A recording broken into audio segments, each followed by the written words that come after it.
नमस्कार दोस्तों, स्वागत है आपका आज के मुख्य समाचार की इस वीडियो में। इसी तरह के मुख्य समाचार और ताजा खबरों को पाने के लिए सब्सक्राइब करें हमारा चैनल, साथ ही इस वीडियो को लाइक करना ना भूलें। तो आइए दोस्तों, बढ़ते हैं आज की पहली बड़ी खबर की ओर। Corona virus update. Corona case में हुआ 10% का उछाल। पिछले 24 घंटों में आए 37,369 नए मामले। वहीं ओमिक्रॉन के मामले बढ़कर हुए 1,892। दोस्तों, कोरोना संक्रमण देश में तेज रफ्तार के साथ लगातार फैल रहा है और इसके बाद ये सवाल उठ रहा है कि क्या कोविड-19 की तीसरी लहर अब देश के अंदर आ चुकी है। वहीं पिछले 24 घंटों के दौरान देश में 37,369 नए कोरोना के मामले सामने आए हैं, जबकि 124 लोगों की जान चली गई है। दोस्तों, इसके बाद देश में कुल कोरोना के मामले बढ़कर अब 3,49,60,261 हो गई है। तो वहीं इस महामारी के चलते जान गंवाने वालों की संख्या बढ़कर 4,82,014 हो गई है। वहीं दोस्तों, कोरोना के सक्रिय मामले अब बढ़कर 1,71,830 हो गए हैं और अब तक कोरोना संक्रमण से ठीक होने वालों की संख्या 3,43,06,414 हो गई है। इसके बाद अगली बड़ी खबर है। जरूरी खबर, मोबाइल यूजर्स आज ही निपटा ली ये काम, वरना 7 जनवरी से सिम कार्ड हो जाएगा ब्लॉक। दोस्तों, दूरसंचार विभाग ने पिछले माह 7 दिसंबर 2021 को एक आदेश जारी किया था, जिसके मुताबिक 9 से ज्यादा सिम रखने वाले यूजर्स को सिम कार्ड का वेरिफिकेशन करवाना अनिवार्य होगा। ऐसा नहीं करने पर आपको सिम कार्ड बंद करने के आदेश दिए गए हैं। वहीं दोस्तों, DOT का नया नियम 7 दिसंबर 2021 से देश भर में लागू हो गया है। इस नियम के लागू होने के 30 दिनों के भीतर सिम का वेरिफिकेशन कराना अनिवार्य था, जिसकी समय सीमा 6 जनवरी 2022 को खत्म हो रही है। तो दोस्तों, अगर आपके पास 9 से ज्यादा सिम कार्ड हैं, तो जल्द ही उन्हें रजिस्टर करा ले, वरना 7 जनवरी के बाद से आपके सभी सिमों पर आउटगोइंग कॉल बंद की जा सकती है।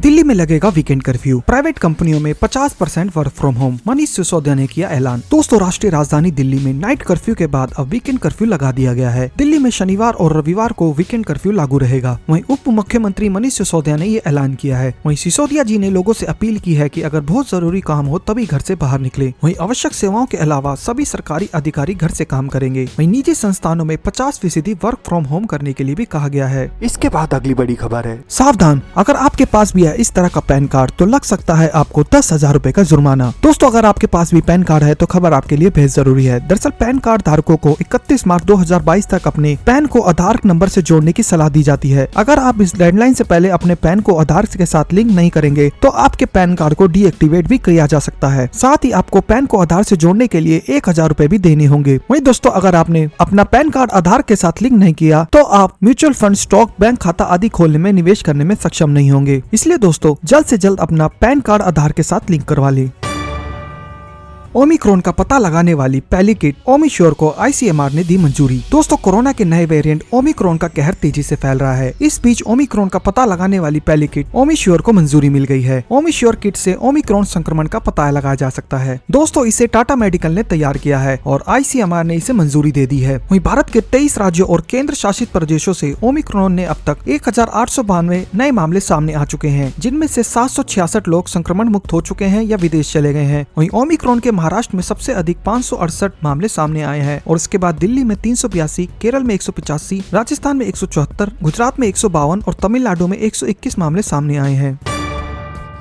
दिल्ली के CM Arvind Kejriwal corona positive, isolation में गए। कल देहरादून में की थी रैली। दोस्तों, ओमिक्रॉन के बढ़ते खतरे के बीच राष्ट्रीय राजधानी दिल्ली में कोरोना वायरस बेहद तेज गति के साथ फैलता जा रहा है। वहीं आज मुख्यमंत्री अरविंद केजरीवाल भी कोरोना पॉजिटिव हो गए हैं। उन्होंने मंगलवार की सुबह खुद ट्वीट करके लोगों को इसकी जानकारी दी। उन्होंने ये भी बताया कि उनमें कोरोना के हल्के लक्षण दिख रहे हैं। वहीं कोरोना पॉजिटिव होने के बाद अरविंद केजरीवाल ने अपने आप को घर के अंदर ही क्वारंटाइन कर लिया है और उन्होंने अपने संपर्क में आए लोगों से जाँच कराने को भी कहा है। वहीं दोस्तों, मुख्यमंत्री अरविंद केजरीवाल ने सोमवार को देहरादून में रैली की थी और इसके एक दिन बाद आए रिपोर्ट में वह कोरोना पॉजिटिव पाए गए। भारत ने किया PLA के झूठ का भांडाफोड़। गलवान में भारतीय सैनिकों ने लहराया तिरंगा। दोस्तों, भारतीय सेना ने नए साल के दिन लद्दाख की गलवान घाटी में कथित तौर पर चीनी झंडा फहराने के संबंध में चीन की पीपल्स लिबरेशन आर्मी द्वारा चलाए जा रहे झूठ का भांडाफोड़ किया है। दोस्तों, दरअसल चीनी राज्य मीडिया ने पहले एक वीडियो डाला था जो वायरल हो गया था और PLA सैनिकों को कथित तौर पर लद्दाख की गलवान घाटी में नए साल 2022 की शुरुआत का जश्न मनाने के लिए अपना राष्ट्रीय ध्वज फहराते हुए दिखाया गया था। वहीं भारतीय सेना के सूत्रों ने पहले इस दावे को खारिज कर दिया था और कहा था कि जिस स्थान पर चीनी झंडा फहराया गया है वह दोनों देशों के बीच विवादित क्षेत्र में नहीं था। वहीं आज भारतीय सेना गलवान घाटी में भारत की मौजूदगी का सबूत लेकर सामने आई है। उसने 2 तस्वीरें जारी की हैं, जिनमें भारतीय सेना के सैनिकों को बर्फ से ढकी गलवान घाटी में तिरंगा पकड़े हुए दिखाया गया है। दोस्तों, भारतीय सेना के साहस और इस पिक के लिए एक लाइक तो बनता है। SBI ग्राहकों को झटका। बैंक ने 1 फरवरी से इस सर्विस के लिए बढ़ाए चार्ज, देना होगा 20 रुपए प्लस GST। दोस्तों, जैसा कि हम सभी जानते हैं कि 1 जनवरी से ATM से पैसे निकालने सहित कई चार्जेस बढ़ाए गए हैं। इसी के साथ अब देश का सबसे बड़ा bank state bank of India 1 फरवरी 2022 एक और चार्ज बढ़ाने जा रहा है। ऐसे में अगर आपका भी अकाउंट बैंक में है तो आपको एक बड़ा झटका लगने वाला है। दरअसल दोस्तों, SBI की वेबसाइट के मुताबिक 1 फरवरी 2022 से IMPS ट्रांजैक्शन के लिए एक नई स्लैब को जोड़ा गया है। यह 2 लाख रुपए से 5 लाख रुपए है। वेबसाइट के मुताबिक 2 लाख रुपए से 5 लाख रुपए के बीच IMPS के माध्यम से पैसे भेजने का शुल्क 20 रुपए प्लस GST होगा। कोरोना का कहर, पंजाब में नाइट कर्फ्यू, स्कूल और कॉलेज बंद, जारी हुई नई गाइडलाइंस। दोस्तों, देश में फिर से कोरोना रफ्तार पकड़ रहा है। ऐसे में कई राज्यों ने कड़े प्रतिबंध लागू कर दिए हैं। वहीं पंजाब में भी कोरोना के कहर को देखते हुए स्कूल और कॉलेज बंद और सार्वजनिक आंदोलनों को प्रतिबंध करने के साथ साथ रात का कर्फ्यू लगाया गया है। वहीं पंजाब सरकार ने पिछले कुछ दिनों में राज्य में कोविड के मामलों में तेज वृद्धि के बाद आदेश जारी किया है। वहीं दोस्तों, आज जारी नए आदेश के अनुसार स्कूल, कॉलेज और विश्वविद्यालय सहित सभी शैक्षणिक संस्थान ऑफलाइन कक्षाओं के लिए बंद रहेंगे और वर्चुअल कक्षाएं जारी रहेंगी। हालांकि मेडिकल और नर्सिंग कॉलेज को सामान्य रूप से काम करने की अनुमति दी गई है। वहीं रात 10 बजे से सुबह 5 बजे तक रात का कर्फ्यू लगा रहेगा। वहीं नए आदेश में कहा गया है कि bar, cinema hall, multiplex, mall, restaurant, spa, संग्रहालय और चिड़ियाघर 50% क्षमता पर काम कर सकते हैं, बशर्ते सभी स्टाफ सदस्यों को पूरी तरह से टीका लगाया गया हो। वहीं प्रतिबंधों का नया सेट 15 जनवरी तक लागू रहेगा। वहीं sport complex, stadium, swimming pool और जिम को बंद कर दिया गया है और केवल राष्ट्रीय या अंतर्राष्ट्रीय आयोजनों के लिए परीक्षण देने वाले खिलाड़ियों को ही प्रवेश की अनुमति होगी। वहीं नए आदेश में ये भी कहा गया है कि केवल पूरी तरह से टीकाकरण वाले कर्मचारियों को ही सरकारी और निजी कार्यालयों में जाने की अनुमति होगी।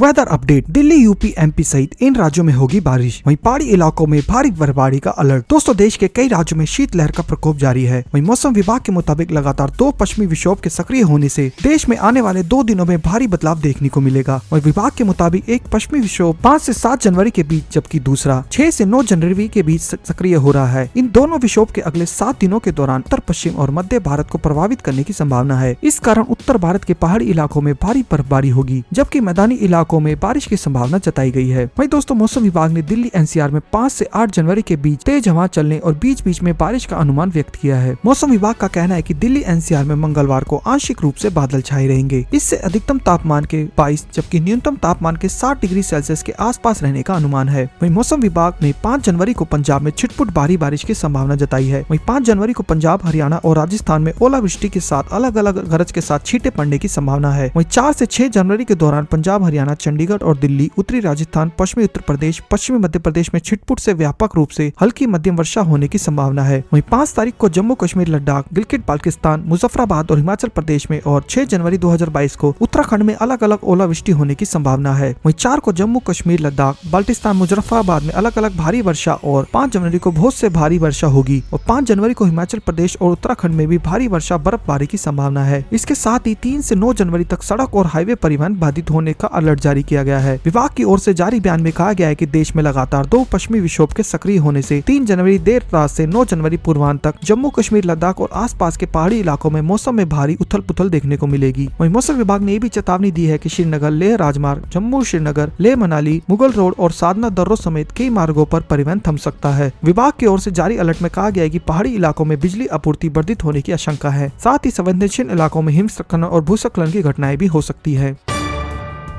Petrol diesel price today, petrol diesel के नए रेट जारी, चेक करें अपने शहर में आज का रेट। दोस्तों, महंगाई के मोर्चे पर आम लोगों के लिए राहत भरी खबर आ रही है। सरकारी तेल कंपनियों ने आज के लिए पेट्रोल और डीजल के भाव जारी कर दिए हैं। ऐसे में साल 2022 के चौथे दिन भी तेल की कीमतों में कोई बदलाव नहीं हुआ है। वहीं 2 महीनों से ज्यादा समय से पेट्रोल और डीजल के दाम में कोई बदलाव नहीं देखा गया है। वहीं सरकारी तेल कंपनियों ने लगातार 62वें दिन ईंधन की कीमतों में कोई बदलाव नहीं किया। वहीं पेट्रोल का दाम आज भी जस का तस बना हुआ है। आज भी पेट्रोल डीजल के दामों में कोई बदलाव नहीं होने से उपभोक्ताओं को काफी राहत मिली है। वहीं दोस्तों, आपको बता दें कि 3 नवंबर को एक्साइज ड्यूटी में कटौती के बाद से राष्ट्रीय स्तर पर पेट्रोल और डीजल के भाव स्थिर हो चुके हैं। बात करें देश के प्रमुख शहरों में पेट्रोल और डीजल के ताजा भाव की, तो दिल्ली में पेट्रोल 95 रुपए 41 पैसे और डीजल 46 रुपए 67 पैसे, मुंबई में पेट्रोल 109 रुपए 98 पैसे, डीजल 94 रुपए 14 पैसे, कोलकाता में पेट्रोल 104 रुपए 67 पैसे, डीजल 79 रुपए 69 पैसे, चेन्नई में पेट्रोल 101 रुपए 40 पैसे और डीजल 91 रुपए 43 पैसे, बेंगलोर में पेट्रोल 101 रुपए 58 पैसे, वहीं डीजल 85 ₹80.01, चंडीगढ़ में पेट्रोल ₹94.23 और डीजल 80.90 वहीं भोपाल में पेट्रोल की कीमत ₹107.23 और डीजल ₹90.87। वहीं लखनऊ में पेट्रोल की कीमत ₹95.28 और डीजल ₹86.80। वहीं नोएडा में पेट्रोल की कीमत ₹95.51 और डीजल ₹87.01 में मिल रहा है।